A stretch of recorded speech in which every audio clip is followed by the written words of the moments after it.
Hello everyone, welcome back to the channel. I'm gonna move my chair a little bit, sorry. Wow. Okay, I'm alive still, so let's do this. This was not a request. What was this? I cannot pronounce your name, my friend, but you mentioned the Battle of Verdun because I had made mention of it. So after the Battle of Somme, going back to World War One, this was Sabaton. I don't know. I'm gonna find out though. So like and subscribe, and let's see what they have to say about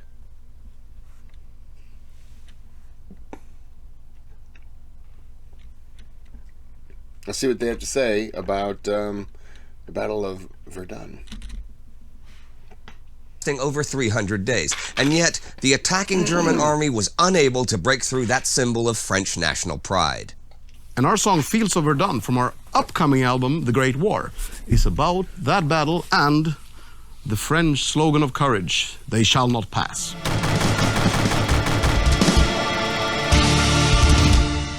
I'm Indy Nidell. And I'm Joachim from Sabaton, and this is Sabaton History. Now he's going to tell you a little bit about the song and the album, but I'm going to give you a little Verdun history lesson.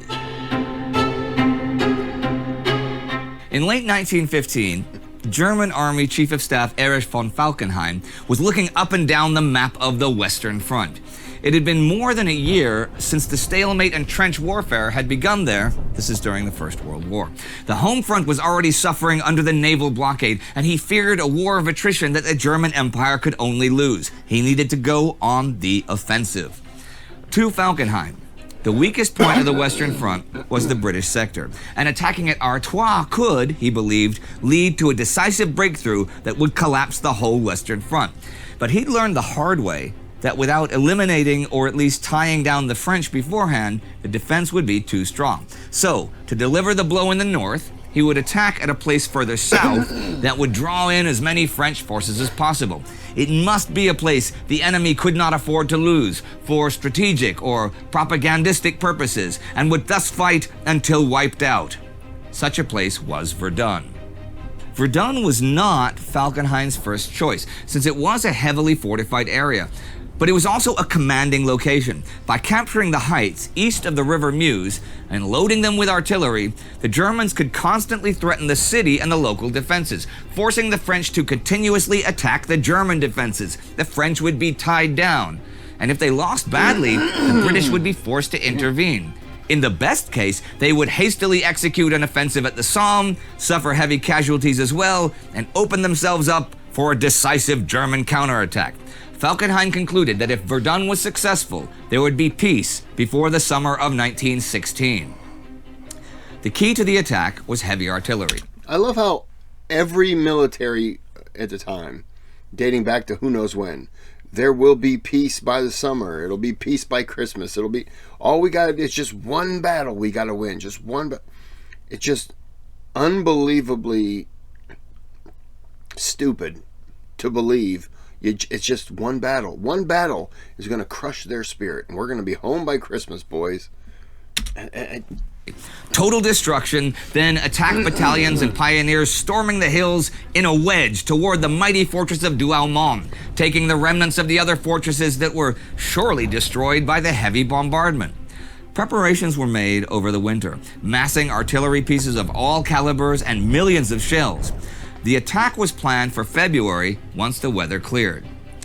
On the 21st of February, the bad weather finally cleared, and German aircraft and observation balloons hit the skies. At 7:12 a.m. came the order to attack. The largest concentration of guns in history to this point opened up in a violent concert, described by witnesses as the Symphony of the Devil. Even in the Vosges, near the Swiss border, could be heard the thunder of the German guns. in an intensity never seen before. The barrage destroyed whole forests, blowing trees meters high into the air and raining stones and earth on the poor souls on the ground. Some soldiers were simply obliterated, torn apart by the force of the guns. Others were buried alive deep in their trenches or bunkers. Then the German combat troops emerged from the saps with grenades, wire cutters, and flamethrowers. With the advantage of surprise, they stormed the first French lines. Through ice, rain, and snow, the soldiers fought as rifle shots and grenades burst in their midst. Trench after trench, the Germans gained a foothold, despite fierce resistance from well-camouflaged French machine guns and blockhouses.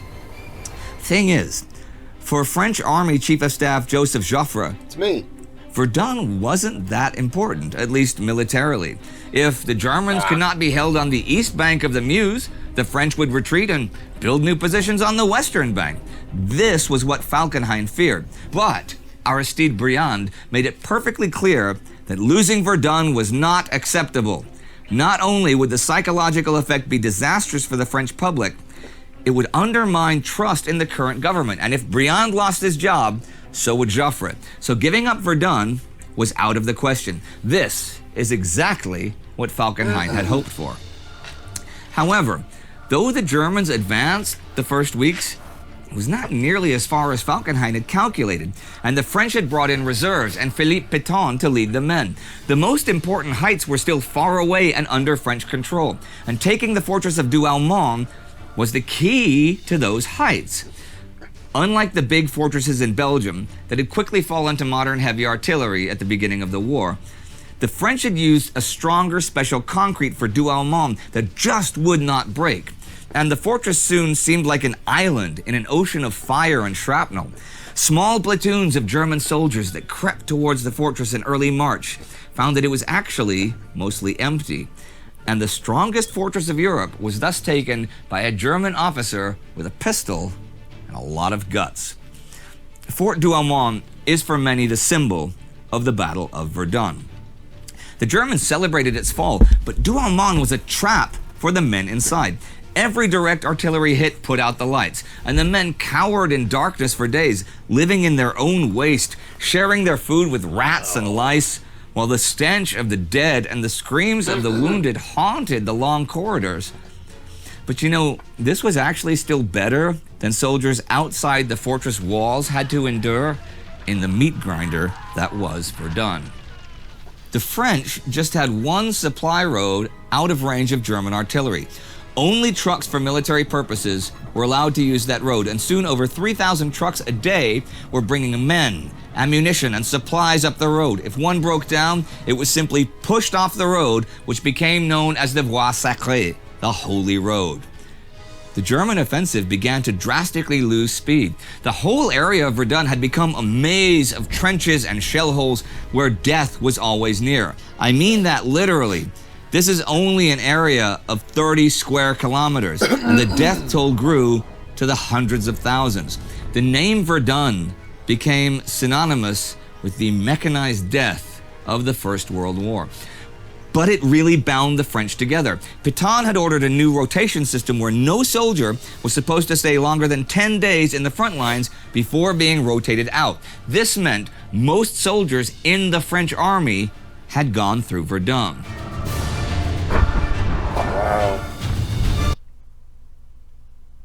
Alrighty, folks, you made What is a Woman a massive success. We're talking about the top documentary in America. It is the most streamed documentary in America right now. It also has 0 reviews from the reviewers because they're just going to pretend it doesn't exist. But you know that it exists because over 2,500 of you have written.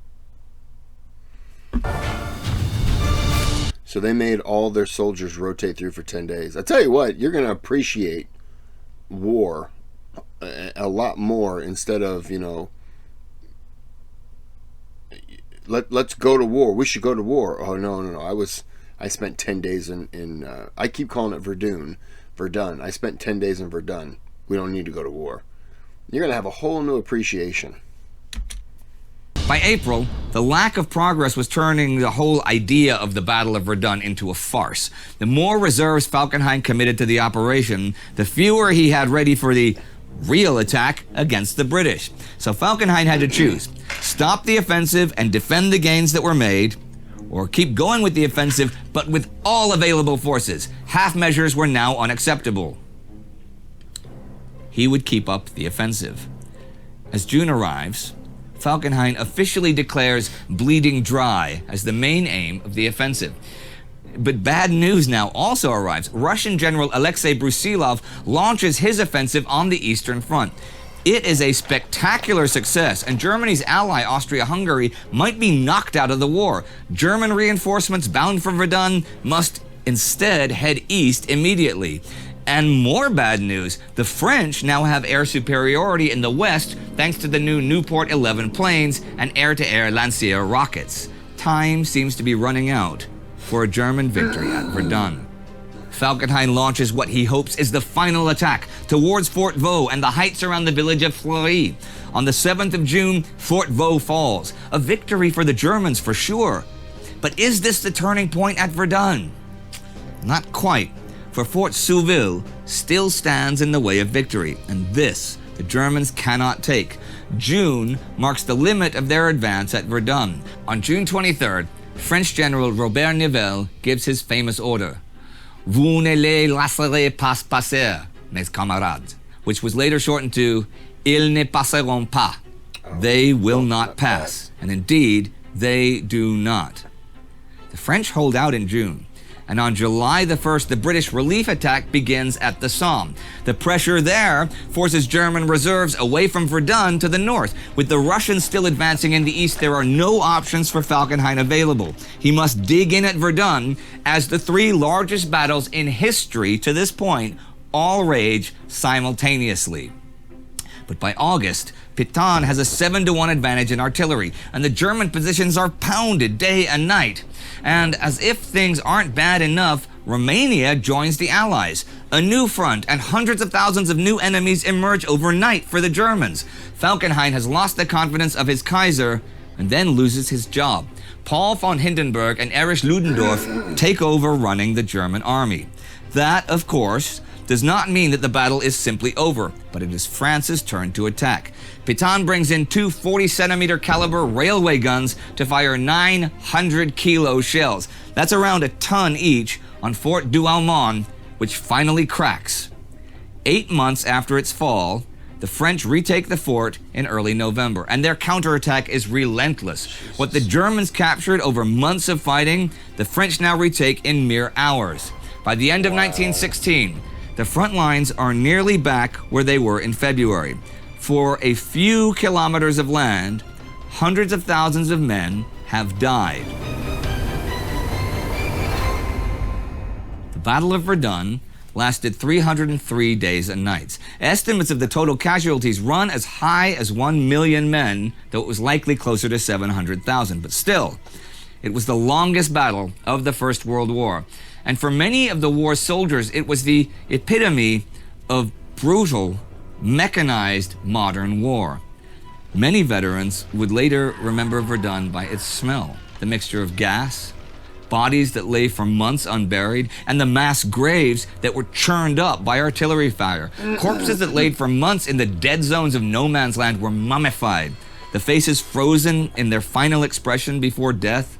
The soldiers advancing into the forward trenches often had to stomp over the corpses and body parts of their dead comrades. Only the flies and rats thrived at Verdun in 1916.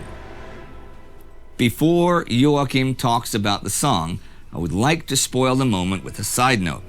It has been accepted history for a century that Falkenhayn's intention was to bleed France dry at Verdun, but this may not be the case.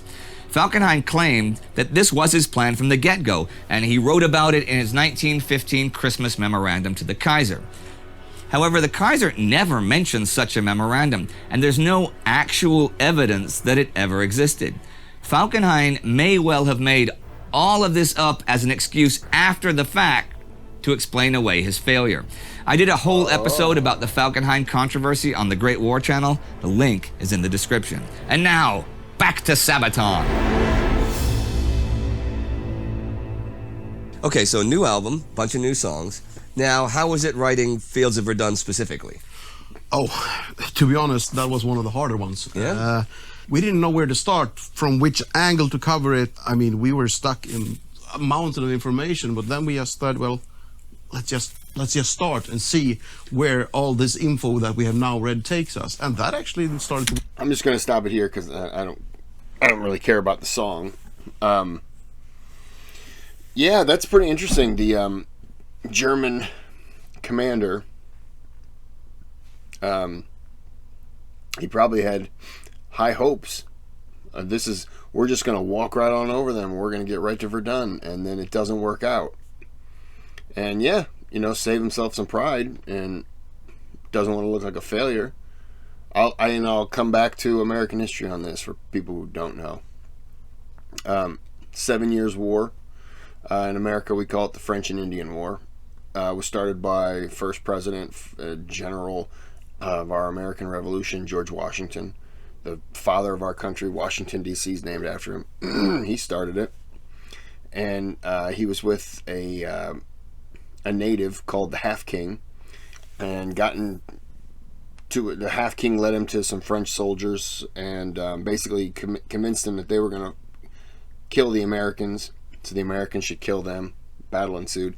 The French soldiers weren't even soldiers. They were kind of like scouts. They're going to be there to deliver, well, not scouts, emissaries, I guess you could say. They were going to be delivering a letter telling the Americans they have to leave the area, and the Americans were supposed to be doing the same thing to them. The Americans through the British. And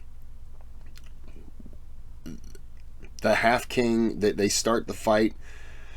There's a surrender, and the Half King comes up from behind and just splits the skull of the leader of this French emissary. And George Washington then spent weeks writing letters back to Williamsburg to Governor Morris, I believe. And was it Governor Morris? Why am I thinking Governor Morris? I don't have my phone. It's over there. Anyways, he was writing letters to him, basically saying, oh, they attacked first, they did this. He was doing everything he could to change the narrative because he didn't want to look bad. But in the end, England didn't care. They were like, yeah, whatever. And then, as Churchill called it, the First World War started off of that. So anyways, didn't mean to get into a rant. I was just showing how, yeah, I could totally see why somebody would try to rewrite history, reshape it, change the narrative from their perspective, try to look better instead of looking like a failure, or look like they were in Washington's area. He was conned into believing something, and it happens. And people, you take ownership of it, it's good, but then you're looked down on for some reason. I don't know, it doesn't make any sense. Excuse me, I got a phlegmy throat for some reason. Alright, well, I'm gonna end this here. Like and subscribe, it always helps. Appreciate all the support I'm getting. All the subscribers I've been jumping up this month from all of the overseas videos. But I'm really you're going to learn about this stuff in America. It's very little, and it's very interesting. I do like history, so I'm American history mostly. But why not learn about everything? If it interests you, keep going. So I'm going to end this here, and yeah, have a good day, have a good night.